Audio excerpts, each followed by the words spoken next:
વિદ્યાર્થી મિત્રો, આપણે ગ્રામરમાં આગળ શીખી ગયા છીએ ચાલુ વર્તમાન કાળ, બરાબર. એની સમજૂતી મેળવી આપણે. હવે એક્સરસાઇઝ તરફ છીએ આપણે. તો એક્સરસાઇઝમાં પહેલો પ્રશ્ન છે કે fill in the blanks with the correct form of the verbs in the present continuous tense. આપેલા ક્રિયાપદોના ચાલુ વર્તમાન કાળના રૂપો વડે ખાલી જગ્યા પૂરો. તો એમાં પહેલું ઉદાહરણ છે, પહેલો વાક્ય છે હેતલ એન્ડ સેજલ ખાલી જગ્યા રંગોલી. ડ્રો ક્રિયાપદ આપ્યું છે આપણને. તો પહેલા ટુ બી નું રૂપ આર આવશે અને ડ્રો નું વર્તમાન કૃદંત ડ્રોઈંગ થશે. તો Hetal and Sejal are drawing rangoli. પછી બીજું વાક્ય છે હેતલ, એનો અર્થ થાય કે હેતલ અને સેજલ એ રંગોળી દોરી રહ્યા છે. બીજું વાક્ય છે આઈ ખાલી જગ્યા અ બુક. તો રીડ ક્રિયાપદ આપેલું છે તો આઈ ની સાથે ટુ બી નું રૂપ એમ આવે અને રીડ નું વર્તમાન કૃદંત રીડિંગ આવે. તો આઈ એમ રીડિંગ અ બુક. હું એક ચોપડી વાંચી રહ્યો છું. ત્રીજું ધ મંકી ખાલી જગ્યા ઓન ધ રૂફ. તો જમ્પ ક્રિયાપદ આપેલું છે તો ધ મંકી સાથે ટુ બી નું રૂપ ઇઝ આવશે અને જમ્પ નું વર્તમાન કૃદંત જમ્પિંગ આવશે. તો the monkey is jumping on the roof. તો છાપરા ઉપર વાંદરું કૂદી રહ્યું છે. ચોથું વાક્ય છે મિસ્ટર શાહ ખાલી જગ્યા ટુ ઓફિસ નાવ. તો ગો ક્રિયાપદ આપેલું છે. ગો મિસ્ટર શાહ ની સાથે ઇઝ ટુ બી નું રૂપ આવશે અને ગો નું વર્તમાન કૃદંત થશે ગોઈંગ. તો mister Shah is going to office now. અત્યારે મિસ્ટર શાહ એ શ્રીમાન શાહ એ ઓફિસે જઈ રહ્યા છે. પાંચમું ધ ટીચર ખાલી જગ્યા અસ નાવ. તો ટીચ ક્રિયાપદ આપેલું છે તો ધ ટીચરની સાથે ટુ બી નું રૂપ ઇઝ આવશે અને ટીચ નું વર્તમાન કૃદંત આવશે teaching. The teacher is teaching us now. તો શિક્ષક એ અમને અત્યારે શીખવાડી રહ્યા છે અથવા ભણાવી રહ્યા છે. પછી છઠ્ઠું વાક્ય છે મંજીભાઈ ખાલી જગ્યા ધ બસ. તો ડ્રાઈવ લખેલું છે ક્રિયાપદમાં તો મંજીભાઈ સાથે ટુ બી નું રૂપ ઇઝ આવશે અને ડ્રાઈવ નું વર્તમાન કૃદંત આવશે ડ્રાઇવિંગ. તો Manjibhai is driving the bus. Manjibhai એ બસ ચલાવી રહ્યા છે. હવે સાતમો છે એ પ્રશ્ન છે તો એમાં ખાલી જગ્યા ધ ચિલ્ડ્રન ખાલી જગ્યા ઇન ધ ક્લાસ. તો સીટ ક્રિયાપદ આપેલું છે પણ પ્રશ્ન આપણે શરૂ કરીએ ત્યારે ધ ચિલ્ડ્રન સાથે ટુ બી નું રૂપ આર આવશે કારણ કે ધ ચિલ્ડ્રન બહુવચન છે. તો બહુવચન હોય તો આર થી પ્રશ્ન શરૂ થાય. Are the children sitting in the class. તો શું વિદ્યાર્થીઓ એ વર્ગમાં બેઠા છે. આઠમું વાક્ય છે તેજસ્વીની હાર્ટ ખાલી જગ્યા. તો થ્રોબ લખેલું છે તો તેજસ્વીની હાર્ટ એ એક વચન છે તો એની સાથે ટુ બી નું રૂપ ઇઝ આવશે અને થ્રોબિંગ એ વર્તમાન કૃદંત છે તો તેજસ્વીની હાર્ટ ઇઝ થ્રોબિંગ. તેજસ્વીનું હૃદય ધબકી રહ્યું હતું. નવમું ધ ગર્લ્સ ખાલી જગ્યા આર સર્વિંગ આઈસ્ક્રીમ. તો ધ ગર્લ્સ ખાલી જગ્યા આઈસ્ક્રીમ. તો સર્વ ક્રિયાપદ આપેલું છે તો સર્વ ક્રિયાપદનું વર્તમાન કૃદંત સર્વિંગ છે અને ધ ગર્લ્સ એ બહુવચન છે તેની સાથે આર લાગશે. તો the girls are serving ice cream. તો છોકરીઓ એ આઈસ્ક્રીમ પીરસી રહી છે. હવે દસમો છે એ પ્રશ્ન છે તો દસમામાં શું કીધું છે આપણને કે જલ્પા એન્ડ પાયલ. જલ્પા અને પાયલ બે વ્યક્તિઓ છે બહુવચન છે એટલે ટુ બી નું રૂપ આર આગળ આવે અને ડાન્સ ક્રિયાપદ આપેલું છે તો ડાન્સ નું વર્તમાન કૃદંત ડાન્સિંગ થશે. તો are Jalpa and Payal dancing for the show. તો શો માટે જલ્પા અને પાયલ જલ્પા અને પાયલ શો માટે નાચી રહ્યા છે. 11મું છે એ પણ પ્રશ્ન જ છે તો ધ્યેય વચ્ચે આપેલું ખાલી જગ્યા ધ્યેય ખાલી જગ્યા અ સ્ટોરી. તો રાઈટ ક્રિયાપદ આપેલું છે તો ટુ બી ના રૂપથી પ્રશ્નની શરૂઆત થાય તો તેની સાથે હંમેશા આર થી શરૂ કરવું પડે, એટલે આર જે રાઇટિંગ એ વર્તમાન કૃદંત છે. જે મૂકીએ અ story, R they writing a story, તો શું તેઓ વાર્તા લખી રહ્યા છે? 12મું છે એ પણ પ્રશ્ન છે. તો ખાલી જગ્યા વિવેક ખાલી જગ્યા વિથ અસ, તો કમ ક્રિયાપદ આપેલું છે પણ વિવેક એક વચન છે તો એની સાથે ટુ બી નું રૂપ ઇઝ આવશે. Is Vivek coming with us? શું વિવેક આપણી સાથે આવી રહ્યો છે? 13મું, ધ એલિફન્ટ ખાલી જગ્યા ઇન ધ કેજ, તો સ્ટેન્ડ ક્રિયાપદ આપેલું છે તો એલિફન્ટ એ એક વચન છે એટલે ટુ બી નું રૂપ ઇઝ આવશે, અને સ્ટેન્ડિંગ એ વર્તમાન કૃદંત છે જે ચાલુ કાળ દર્શાવે છે. તો the present elephant is standing in the cage, તો હાથી એ પાંજરાની અંદર ઊભો છે.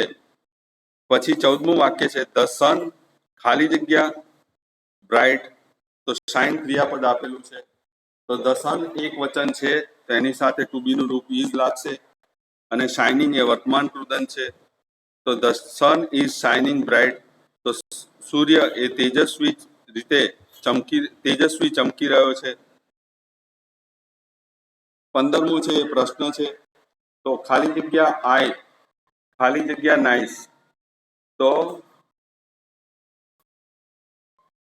લુક ક્રિયાપદ આપેલું છે તો 15મા પ્રશ્નમાં આપણે જોઈએ આઈ ની સાથે હંમેશા ટુ બી નું રૂપ એમ આવે તો એમ થી પ્રશ્ન શરૂ થાય. એમ આઈ લુકિંગ નાઇસ, શું હું સારો દેખાઈ રહ્યો છું?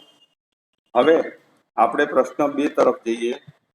પ્રશ્ન 2 માં શું કીધું છે કે answer the question using the words given in the brackets, તો કૌંસમાં આપેલા શબ્દોનો ઉપયોગ કરી પ્રશ્નના ઉત્તર લખો. તો પહેલું છે which game R they playing, તો કૌંસમાં લખ્યું છે ટૂંકો જવાબ ફૂટબોલ, તો ધે આર પ્લેઇંગ ફૂટબોલ, તેઓ ફૂટબોલ રમી રહ્યા છે. પછી બીજો પ્રશ્ન છે when is father going to Surat, તો પિતાજી સુરત ક્યારે જાય છે? તો ટુમોરો જવાબ આપેલો છે ટૂંકો, તો આપણે આખો જવાબ લખીએ. Father is going to Surat tomorrow, તો ટુમોરો લખવાનું રહી ગયું છે, બરાબર, સોરી. ત્રીજું, who is swimming in the river, Manu, તો મનુ જવાબ લખ્યો છે ટૂંકમાં, તો Manu is swimming in the river, Manu નદીમાં નાહી રહ્યો છે.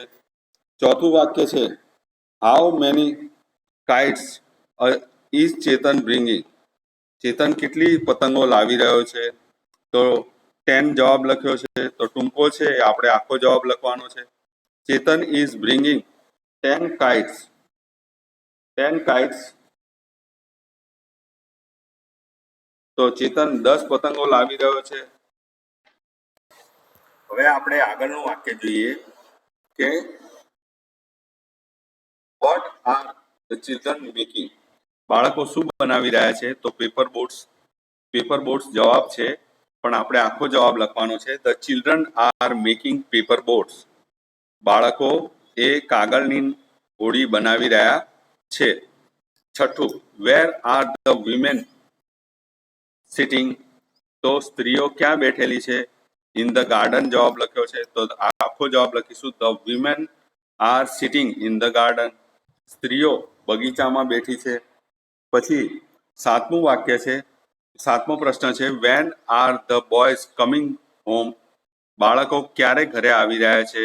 તો એટ 5 o'clock, નાનો જવાબ છે આપણે આખો જવાબ લખવાનો છે the boys are coming home at 5 o'clock.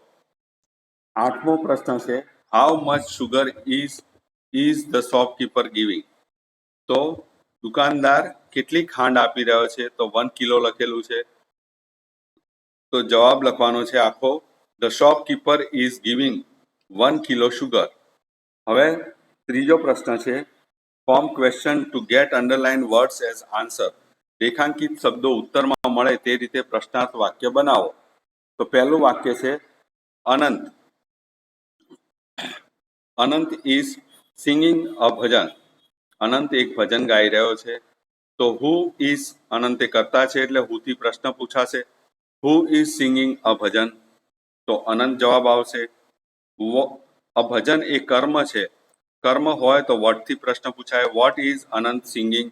અનંત શું ગાઈ રહ્યો છે? પછી બીજું વાક્ય છે કે the boys are sitting in the hall.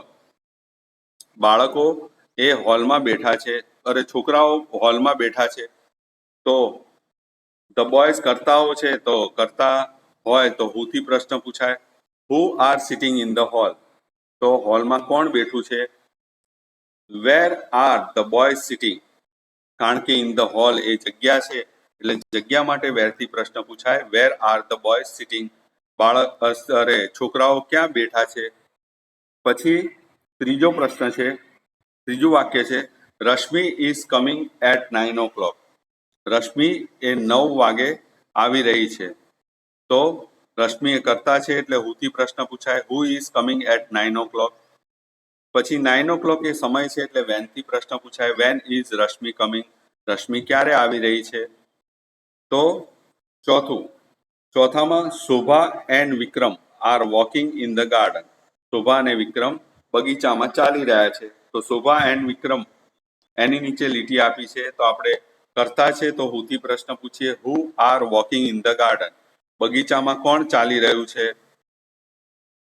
અને ઇન ધ ગાર્ડન એ જગ્યા બતાવે છે. તો where are Shobha and Vivek walking? તો શોભા અને વિવેક ક્યાં ચાલી રહ્યા છે? પાંચમું વાક્ય છે મધર ઇઝ બાઇંગ વેજીટેબલ્સ નાવ. તો 3 લીટી છે, એટલે 3 પ્રશ્ન બનશે. મધર એ કરતા છે, તો હુથી પ્રશ્ન બનશે. હુ ઇઝ બાઇંગ વેજીટેબલ્સ નાવ? અત્યારે શાકભાજી કોણ ખરીદી રહ્યું છે? What is mother buying now? Vegetable કર્મ છે, એટલે કર્મ માટે વોટથી પ્રશ્ન પૂછાય. વોટ ઇઝ મધર બાઇંગ નાવ? માતા અત્યારે શું ખરીદી રહ્યા છે? પછી નાવ એ સમય બતાવતો શબ્દ છે. અત્યારે કહેવાય એ શબ્દનો અર્થ. તો વેનથી પ્રશ્ન પૂછાય. When is mother buying vegetables? તો માતા ક્યારે શાકભાજી ખરીદી રહ્યા છે? પછી છઠ્ઠો વાક્ય છે દીપક ઇઝ ડ્રોઈંગ 2 પિક્ચર્સ. તો દીપક એ કરતા છે, એટલે હુથી પ્રશ્ન પૂછીએ. Who is drawing 2 pictures? 2 ચિત્રો કોણ દોરી રહ્યું છે? તો દીપક. હવે 2 એ અંક બતાવે છે, સંખ્યા બતાવે છે, એટલે હાઉ મેનીથી પ્રશ્ન પૂછાય. How many pictures is Deepak drawing? તો દીપક એ કેટલા ચિત્રો દોરી રહ્યો છે? તો 2. હવે ત્રીજું પિક્ચર્સ છે, તો પિક્ચર્સ એક કર્મ છે, એટલે વોટથી પ્રશ્ન પૂછાય. What is Deepak drawing? Deepak શું દોરી રહ્યો છે? સાતમું છે the teacher is reading a poem in classroom. તો 3 લીટીઓ આપણને આપેલી છે, એટલે 3 પ્રશ્ન બનશે. Who is reading a poem in the classroom? તો વર્ગમાં કોણ કવિતા વાંચી રહ્યું છે? તો ધ ટીચર. હવે અ પોએમ કર્મ છે, એટલે વોટથી પ્રશ્ન પૂછાય. What is the teacher reading in the classroom? તો વર્ગમાં શિક્ષક શું વાંચી રહ્યા છે? તો અ પોએમ કવિતા. ઇન ધ ક્લાસરૂમ એ જગ્યા બતાવે છે, તો વેરથી પ્રશ્ન પૂછાય. Where is the teacher reading a poem? તો શિક્ષક કવિતા ક્યાં વાંચી રહ્યા છે? તો વર્ગમાં. આઠમું the girls are cooking in the kitchen. છોકરીઓ એ રસોડામાં રાંધી રહી છે. તો ધ ગર્લ્સ એ કરતા છે, એટલે હુથી પ્રશ્ન પૂછીએ. Who are cooking in the kitchen? તો રસોડામાં કોણ રાંધી રહ્યું છે? પછી રસોડું એ જગ્યા છે, તો વેરથી પ્રશ્ન પૂછાય.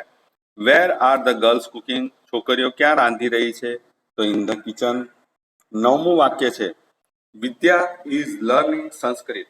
વિદ્યા સંસ્કૃત શીખી રહી છે. તો 2 લીટી આપી છે, 2 પ્રશ્નો બનશે. પહેલો પ્રશ્ન વિદ્યા કરતા છે, એટલે હુથી બનશે. Who is learning Sanskrit? Sanskrit કોણ શીખી રહ્યું છે? તો વિદ્યા. અને સંસ્કૃત એ વિષય છે, કર્મ છે, તો વોટથી પ્રશ્ન પૂછાય. What is Vidya learning? Vidya શું શીખી રહી છે?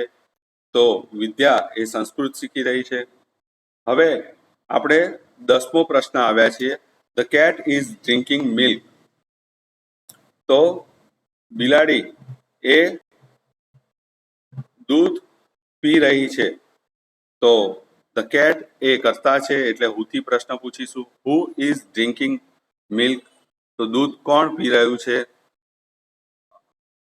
તો બિલાડી જવાબ આવશે.